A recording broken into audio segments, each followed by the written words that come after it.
started yet. Oh, countdown. it Now live. It's going. Oh, I was still seeing the countdown, but now it's starting. Okay. Well, hello and welcome. 'Tis I, Andrew Brown. Welcome to the Chai Tea Tai Chi podcast. Today is 2019, April 9th. And Yes. welcome, Dane. How are you doing today? I'm excellent. Excellent. All right. That means you woke up on the right side of the bed, not the wrong side of the bed. Good. Did you get your Qigong in today? I've done a little micro Qigong throughout the day. I'll do my daily routine later this evening.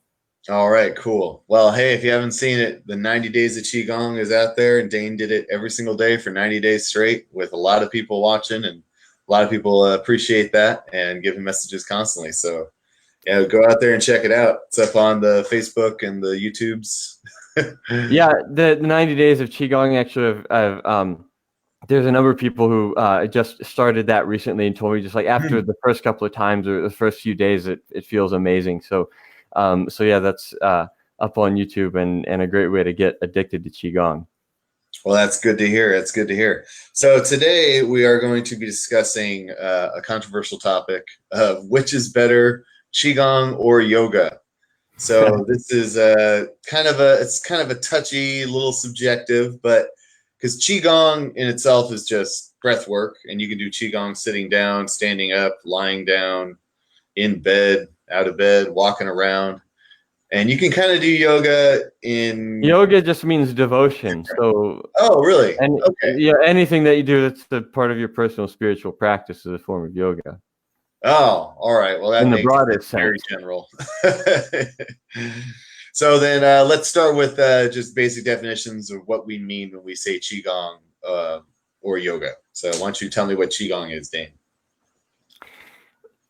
Well, in the broadest sense, as you're saying, Qigong is energy work. That's kind of the broadest, most direct translation. And specifically, it's used to mean usually slow, gentle solo exercises that involve regulation of body, breath, and mind together that come out of the tradition of traditional Chinese medicine as solo healing practices, and are also the foundation for in all kinds of internal martial arts, including Tai Chi and other internal martial arts. So that's in a nutshell what Qigong means. Yoga is pretty similar in parallel in a lot of ways. I mean, the term yoga, most direct general translation is it means devotion or devotional practice. So if you read the Bible and pray every day, that would be a form of yoga. Or bowing 4 times a day towards Mecca, that would be a form of yoga in the broadest sense. But the way that yoga is used most commonly, what it usually means is a unified mind, body, spirit practice that likewise involves regulating body, breath, and mind together, and is a series practices in the form of solo exercises that one can do as a personal practice. So that's kind of what I mean by yoga and Tai Chi, and they're both, and Qigong, and they're both pretty broad categories, and there's certainly a lot of similarity. There's in the way it's described, and there are a lot of similarities because there are a lot of similarities and parallels, but there are also some key distinctions, and so when one is looking for a mind-body practice, what mind-body practice should I practice? What should I take up? What's good for me? Because people seek these things and other commonalities. People seek these things for very similar reasons. For stress reduction, primarily being a very big one, and for health, wellness, longevity, for fitness and performance enhancement. So people are often, if people are looking for these results, these benefits in their lives, it's like, well, Qigong, Tai Chi, internal martial arts are one option for that. Yoga is another option for that. How do you know what to try or what's best for you? Because there's enough similarity and overlap that I don't think it's so much controversial, but it's an individual kind of preference. But there are in terms of, if you're looking for a mind-body practice, there are some kind of distinctions that can help you decide in which direction to explore.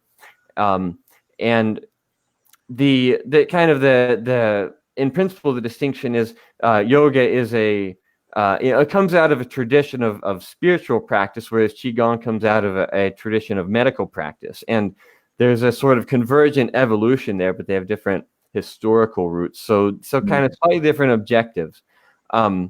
The focus in yoga is more on to develop the body in certain ways, whereas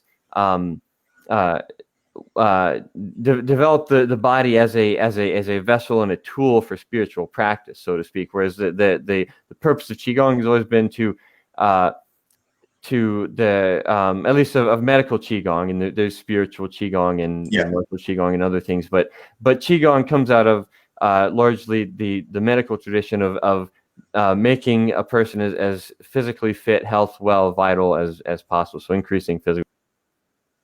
Yeah, like the Yi Jin Jing and the Bajuan Jin, those pretty ancient exercises that were just passed down because they're so effective, and they've been, what's the story about the Yi Jin Jing? If you do this every day for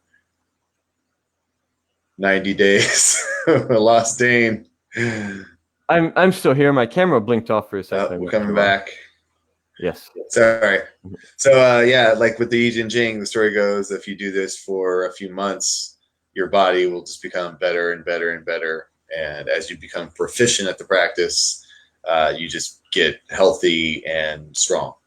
Where yoga, if I remember right, I've read this before, is that it hurts a lot because part of the practice was, like you said, devotion. It was be able to force your mind to focus through the pain of these stretches and putting your devotion body and discipline. Yoga definitely has a much stronger element of discipline, which is one of the things that it can be an advantage or disadvantage depending on what your personal aims are. But yeah, there's like in Qigong, there's the non-exertion principle, and there's a version of that in yoga also. But yoga is also has that element of discipline, and so in terms of like how they're functionally different in terms of the practice. First of all, I'll say it's very individual. It's not that one is innately better than the other. It's very individual, and also they're very complementary. They are very complementary. They're very similar, but they also do slightly different things that really reinforce and support one another. So both is great. Like if you're doing Qigong already and you integrate some yoga or some elements from yoga into that practice, it can improve that practice. And likewise, if you're practicing yoga, there's things that Qigong can offer to support your practice. So they're really synergistic and complementary. But some of the differences are that Qigong is better for injury prevention and recovery. And in terms of injury prevention, one element is Qigong is designed to kind of protect the joints. At least martial Qigong, you learn to protect the joints and keep the body in a range where it's not stressed or straining. Whereas yoga, the emphasis on opening the joints very, very much, very often. And what can happen if that's kind of your default template for movement is that if you were to go and engage in some other activities like extreme sports or weightlifting or something that was physically intense, and you kind of had that habit of opening your joints in that way, that actually increases the likelihood for injury. Whereas if you condition yourself to keep your joints protected and keep your structure protected in that way at all times, it helps to lessen the likelihood of injury in other contexts or activities. So that's one thing that Qigong can do for you if you're already doing yoga.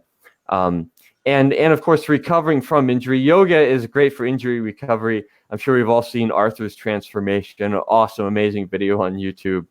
Oh yeah, that's a great video. If you haven't seen it, Arthur's transformation is awesome. It brings tears to my eyes every time I see it. So there's a great example of yoga being great for injury prevention and recovery, and it certainly can be. But Qigong is more like designed for that, for specifically for as a medical practice. So it's develop the chi pill, that kind of stuff, the immortality elixir, and in particular for rehabilitating not just acute injuries but also chronic long-term injuries, and it's tends to be more accessible for people of any age or physical condition. A lot of people feel intimidated by yoga or feel like they can't do yoga because of their physical limitations.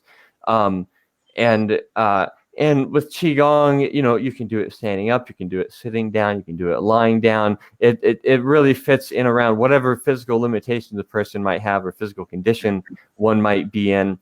At any age, you can sit and you can relax and you can breathe and you can move. So Qigong is kind of universally accessible in a way that yoga typically isn't. It can be, and there's some overlap, but Qigong is more customized for this kind of thing.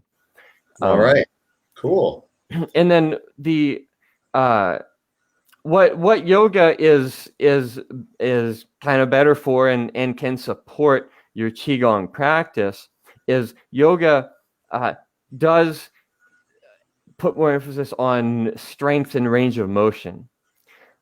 And so Qigong practice, you can have a gentle Qigong practice and gain lots of benefits from that, but actually for improving your strength, building strengths and increasing your range of motion, yoga and yogic type exercise does more for that than Qigong by itself typically does. And of course there's overlap and there's many kinds of Qigong as well.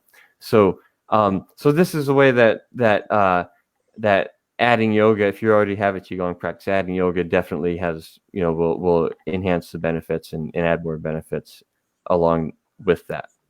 All right. Well, before we close up, would you have any forms of yoga or Qigong, like some styles that you have practiced and would recommend, or maybe some famous styles that people should just have something to go to, some kind of name to look for? Well, with Qigong, of course, I made a video series called 90 Days of Qigong. It's a great way to get started. And it's on YouTube and free to everybody. For yoga, I'm not really partial. I myself have never really gotten into yoga that much because the way it's typically done in a class format is the instructor. When I go to yoga class, it's always the instructor says, "Okay, start doing this." And hold it and hold it and hold it. I'm like, oh, I'm ready to move on. And then I get into another thing and I'm like, oh, this feels good. This is great. I want to spend some time here. And the instructor says, okay, and now let's move on to the next thing. And I always find myself being out of sync. So I like having a solo practice that lets me be kind of fluid and do what I need to do.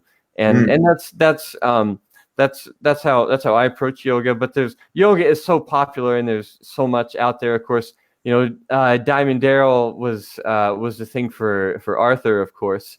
But we live in an era of abundance of kind of information. So you can whoever you are, you can find yoga instructors. You can find yoga instructional videos. So try anything that suits your fancy. Yeah. All right. Well, the first time I really got introduced to yoga was through P90X. So it was a 90-minute video. I did it like once a week. It was hard. I was like, oh, yoga is actually pretty difficult, to do like a reasonable practice. So just get out there, do whatever you feel comfortable doing. like we said, Qigong is a little more accessible to pretty much anybody, where yoga, you know, if you're not comfortable with your balance, bending over and trying to hold your legs might be antithetical to what you're actually trying to do. But so, Dane, why don't you just tell us, how can our viewers take some action? Well, the what we have available, of course, is our YouTube video library, including the 90 Days of Qigong, and we also have an online learning community on Patreon that people can join if they want to go deeper with this stuff. And there are multiple tiers on there, including not only access to our library of video education content, but also including coaching and personalized instruction options. And if you happen to be in San Diego, of course, Andrew's got some great meetups and is going, and our schedule in San Diego is actually expanding because we're moving into a new space that just opened, and so that information, if you're following us on Facebook, that's a good way to stay in the loop for that sort of thing. We're on Meetup in San Diego, Chai Tea Tai Chi, and you can find out about free classes that we have that are free and open to the public, as well as regular group classes, seminars and workshops, and that sort of thing. So join us online. Join us in person if you're in San Diego, and we'll love to have you join us on this lifelong mind-body mastery journey we're all on together. All right. Well, thanks so much, Dane. Thanks for joining me. You have a good night, sir. Yes, you too. Look forward to seeing you next time, buddy. All right. Talk to you later. All right. Bye. Live long and prosper.